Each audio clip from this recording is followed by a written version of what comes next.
This is tape number ET48 from the library of the Howard Thurman Educational Trust. Two meditations by Howard Thurman. This is side one entitled Varieties of Peace.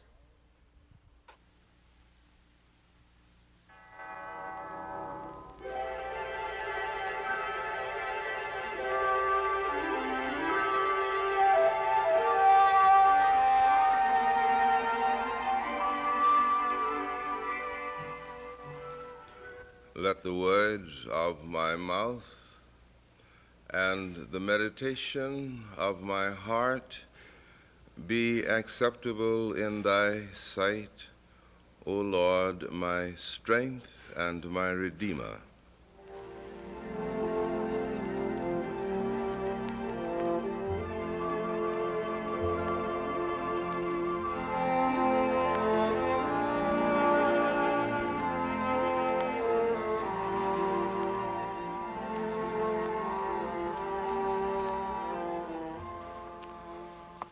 I'm reading this morning from The Inward Journey. There is a natural longing for a life that is free from carking care.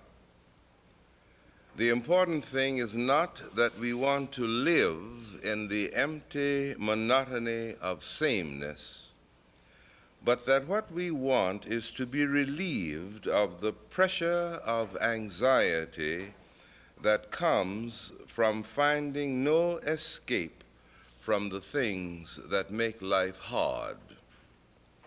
There is an insistent urgency of the unpleasant task or the handicap of mind or body that clings within our enthusiasm and seems ever abiding.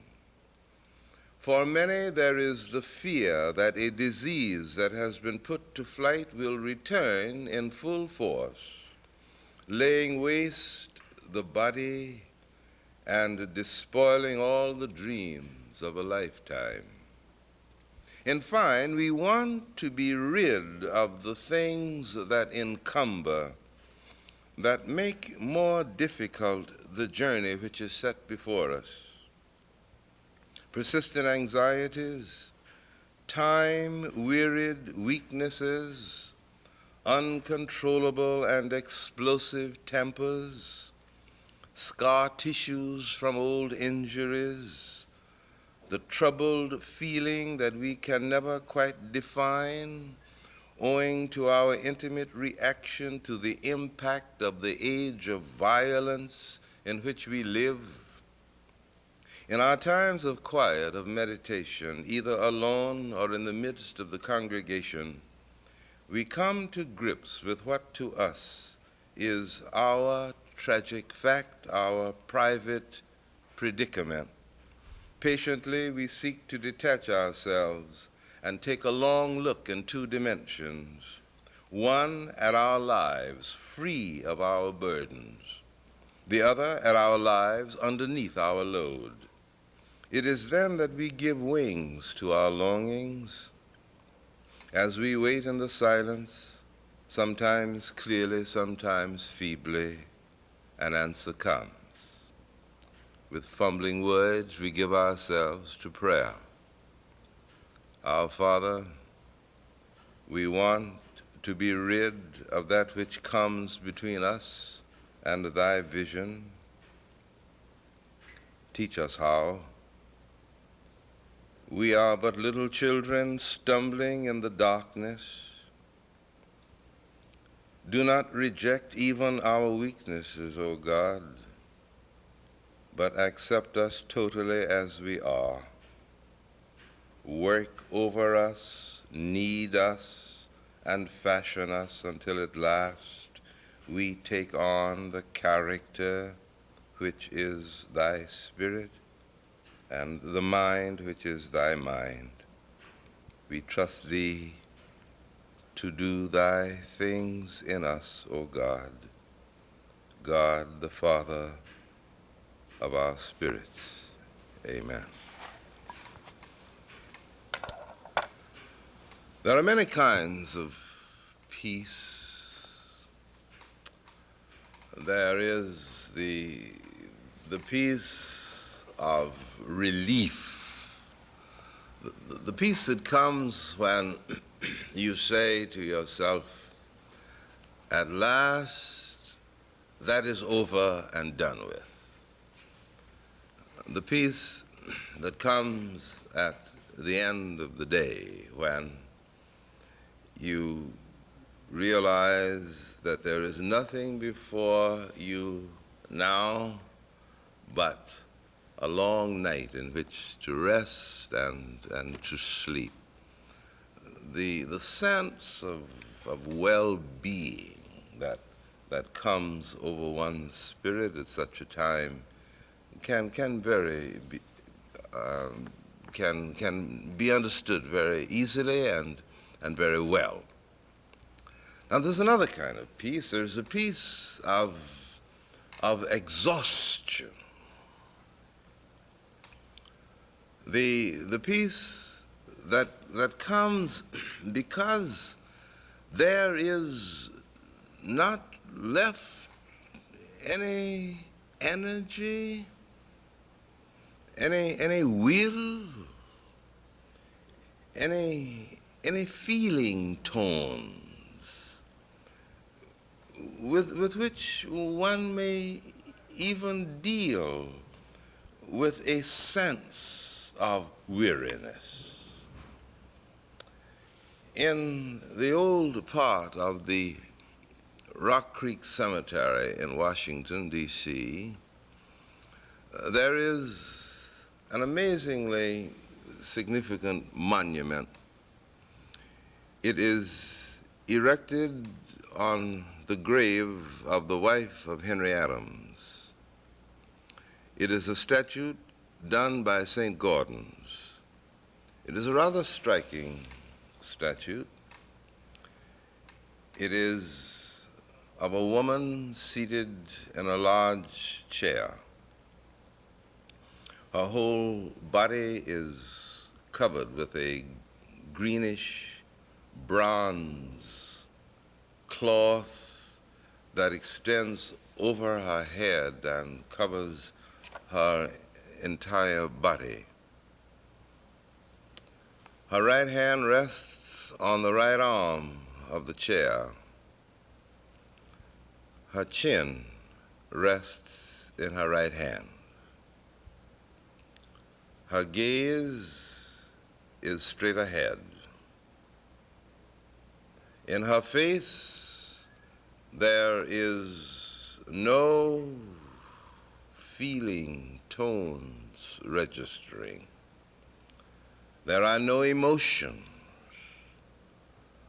Her eyes are seeing but sightless. Her eyes give one the feeling that they have shed all the tears of which they are capable. There are no more tears left. A great tranquility surrounds her face and her whole body. But it is the tranquility that has no life in it. It is the peace of exhaustion.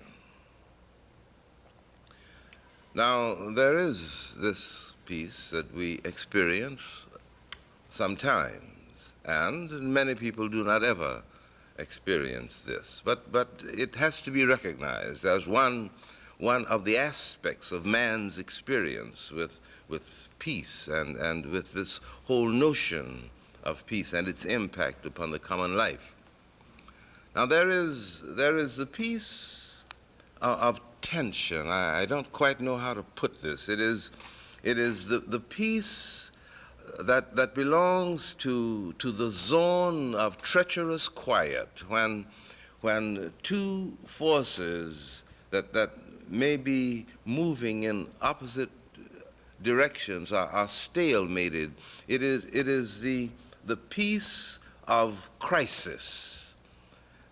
when the individual is in the state prior to, and perhaps immediately prior to the time when the crisis is resolved and the tension is broken. It is alive, it is dynamic, it is tense, it is churning, but it is peace because it is contained. It isn't moving beyond certain boundaries that are fixed by the architecture of the event or the architecture of the psychic experience. There is this piece of crisis that is a riding piece. It is in suspension, and one knows when one is going through this that it will not last, and one does not know when the peace will be broken, whether the situation will be worse or better.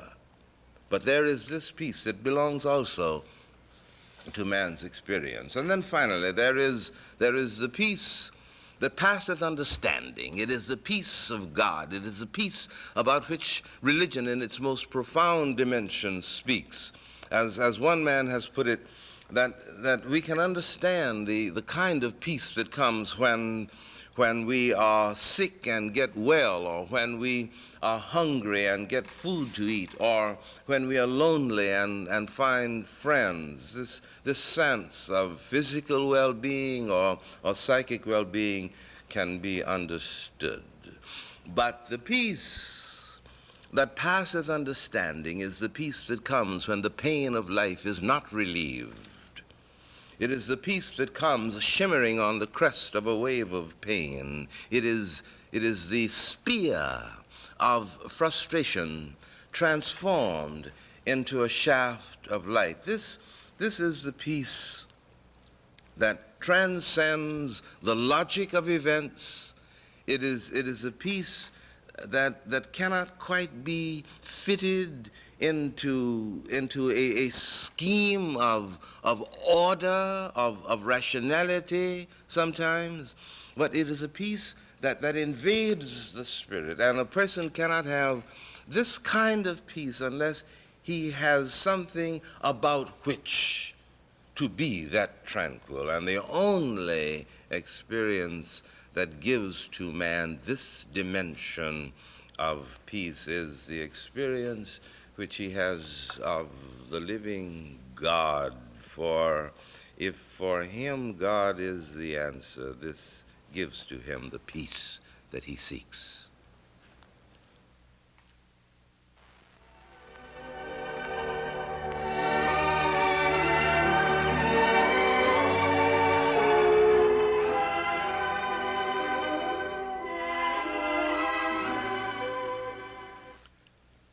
Let the words of my mouth and the meditation of my heart be acceptable in thy sight, O God, my rock and my redeemer.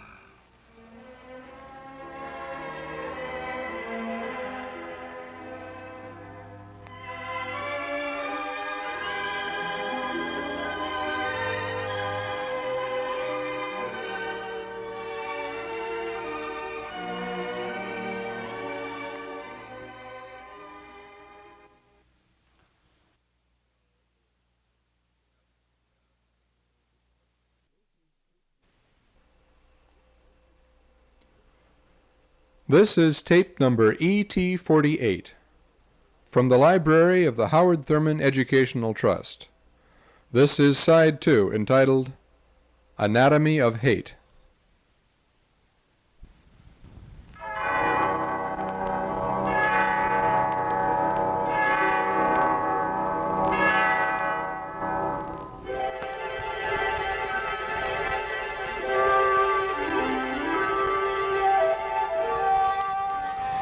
Let the words of my mouth and the meditation of my heart be acceptable in thy sight, O Lord, my rock and my redeemer.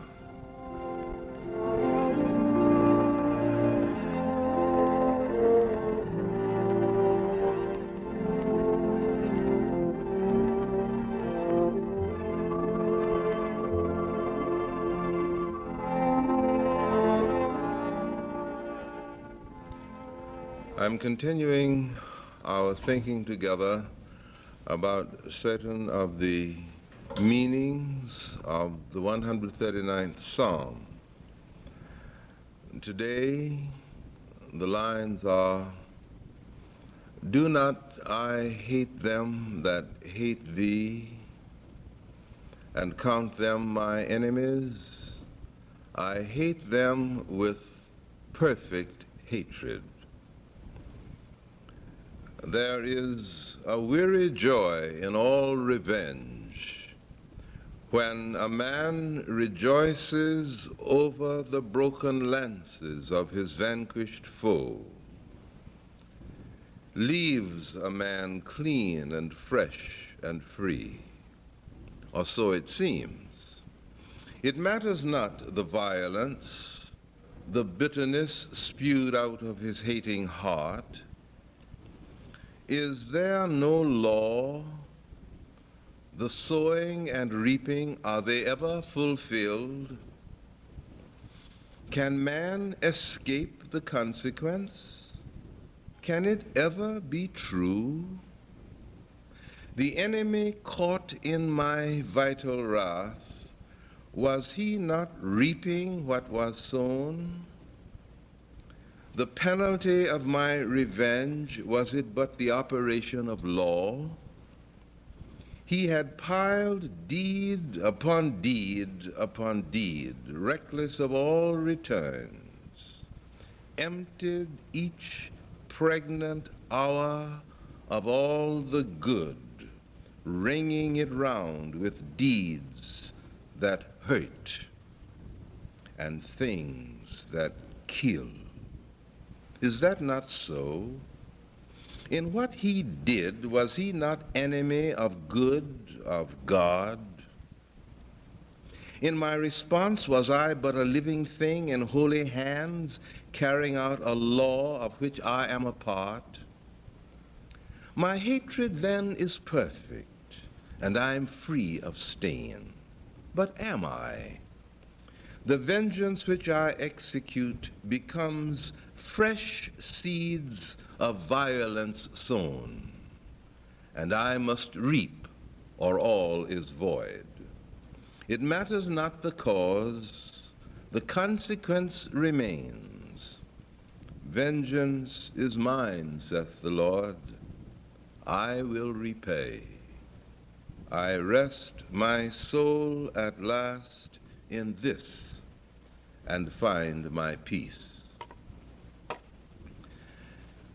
The surface reading of this psalm would indicate that the introduction of this, what seems to be a rather strange note, is something that does not belong to the very character and structure of the psalm itself.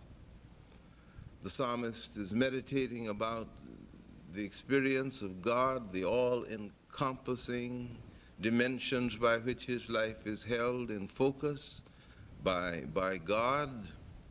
And in the middle of all of this, here is a strange note. He says, "Do not I hate them that hate thee?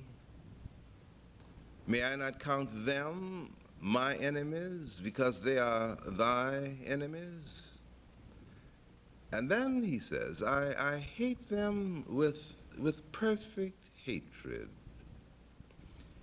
Hatred is a very real experience in the life of mankind.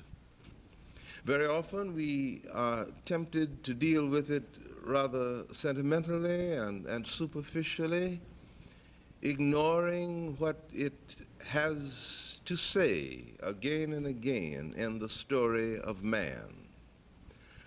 For what must be held in mind is this, that hatred as an attitude or as an emotion or even as a focus of the personality is always positive. It is positive and destructive. But the important thing to remember in our consideration and thought today is that hatred is positive.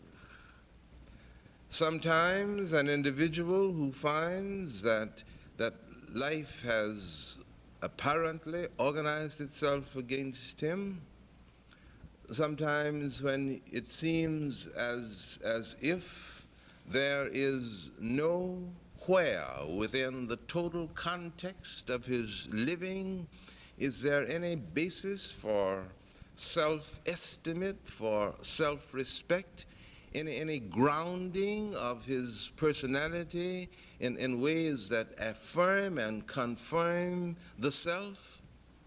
At such a time, many men have found that they rested their case, they established the integrity of the self on a hard core of bitterness. This is expressed, for instance, in Herman Melville's Moby Dick. You may remember that Ahab is standing on the deck of the vessel with his ivory leg fastened into the floor of the deck.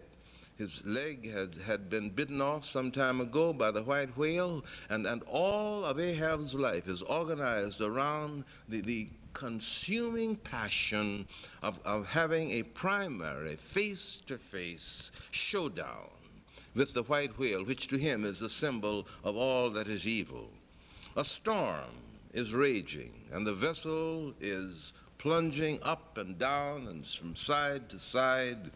Ahab's brow is disheveled, his eyes are bloodshot, and then he speaks to the storm, and he says, in substance, "You may rage, you may destroy this vessel, you may dry up the bowels of the sea, you may even consume me, but I can still be ashes."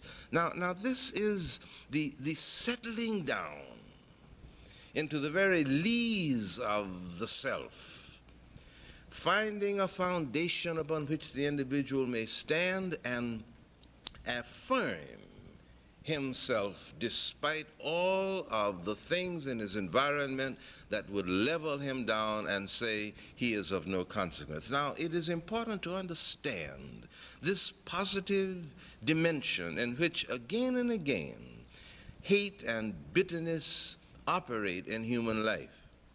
Sometimes hatred becomes an immunity against a feeling of disintegration when we are called upon as a result of some historic moment to deal with other human beings as if they were not human beings. This is what we see again and again during times of war. That is why governments redefine the enemy after war starts. Before the war, the German people were Germans. They were the creators of great music and philosophy, art, and so forth.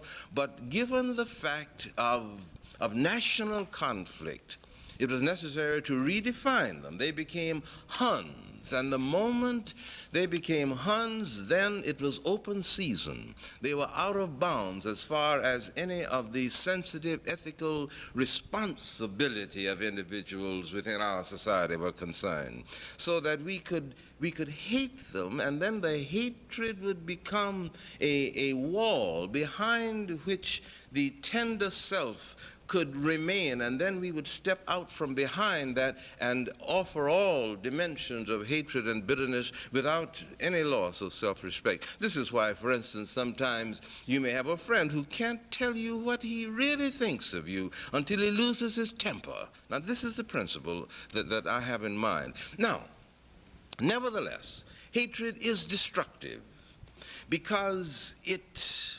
attacks all of the integrity, the meaning, the significance in the life of the object of the hate. It says about the hated one that that person has no existence. Hatred then means to will the non-existence of another human being. And when this happens, then something very terrifying begins to happen to the life of the man who offers the hate. He himself begins to disintegrate because he is isolated. He's walled around by so great a bitterness that he cannot transcend it and deal either with himself or with other human beings as if they were children of God or members of the human family. So the psalmist says then that I hate them, I hate them with perfect hatred, because my hate becomes an instrument of retribution in my hands. It means the payment of the other to the other individual for the thing that he has been doing. But the moment I release hatred, I become involved in reaping and sowing, in the consequences of the act of violence which I myself give expression to, even though it may be inspired as a response to something that is done to me. The moment I respond in this way, I set in motion forces that are destructive and that are an affirmation against life, and the things that are against life cannot stand. Therefore, all great ethical religions insist that the only normal, rational, ordered relationship between human beings as members of the human family and as children of God is one of love, even the loving of one's enemy. So when the psalmist says, I hate them with perfect hatred, someone's tongue must be in his cheek. For to hate is to be against life, and to be against life is to be against God.